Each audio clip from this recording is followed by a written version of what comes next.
really effectively summarize the rich discussions yesterday in a few short minutes, but I do want to kind of hit the main themes that I think came out of the discussion yesterday.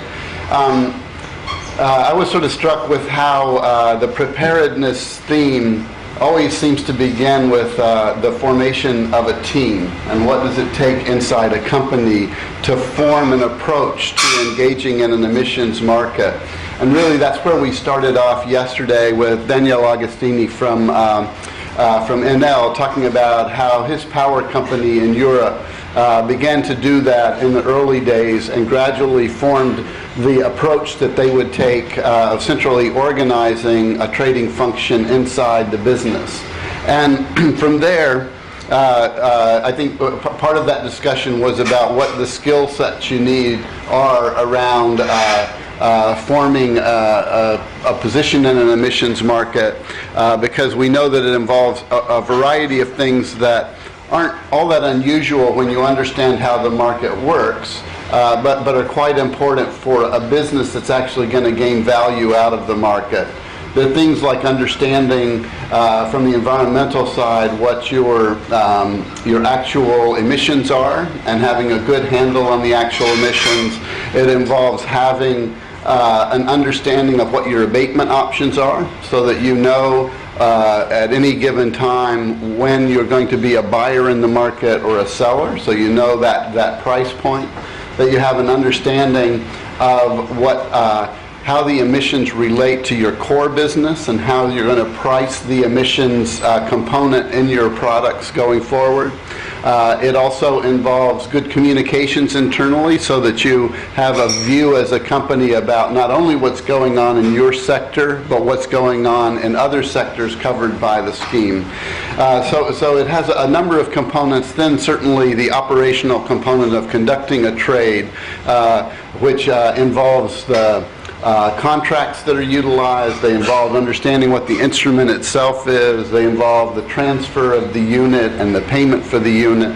Some of that we sort of touched on very briefly, but it all sort of comes back around to that initial point of who's on the team, so that you know when you actually do the first trade who has to sign off on what elements of it inside the company. What are the approvals required?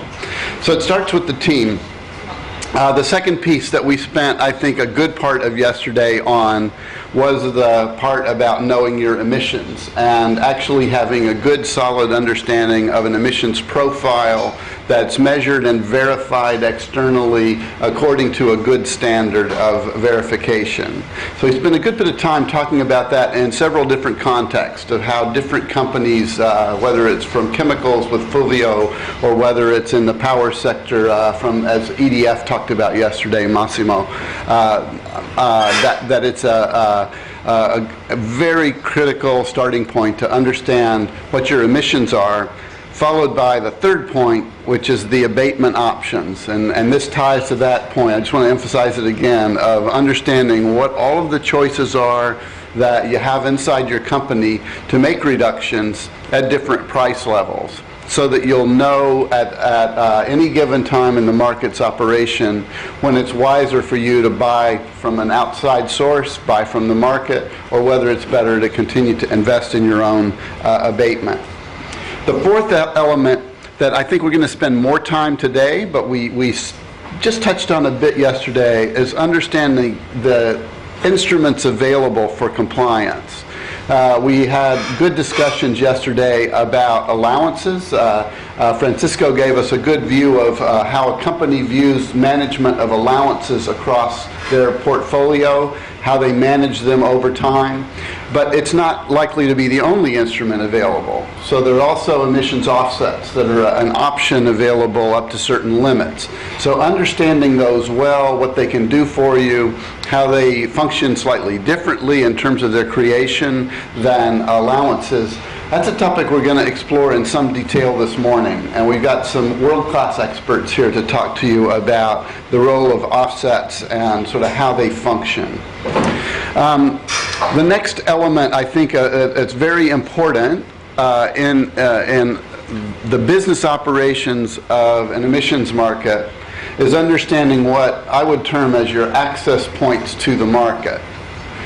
Typically in emissions markets, I think there are at least three main ways that people access the market. The first is through direct trades with counterparties. You may know another entity that you have good relationship with commercially, and you establish a trading relationship. But oftentimes in emission markets, there's also a role for brokers, where a broker will find opportunities for you looking around other covered entities and talking to them and bringing deals forward to an emissions trading desk.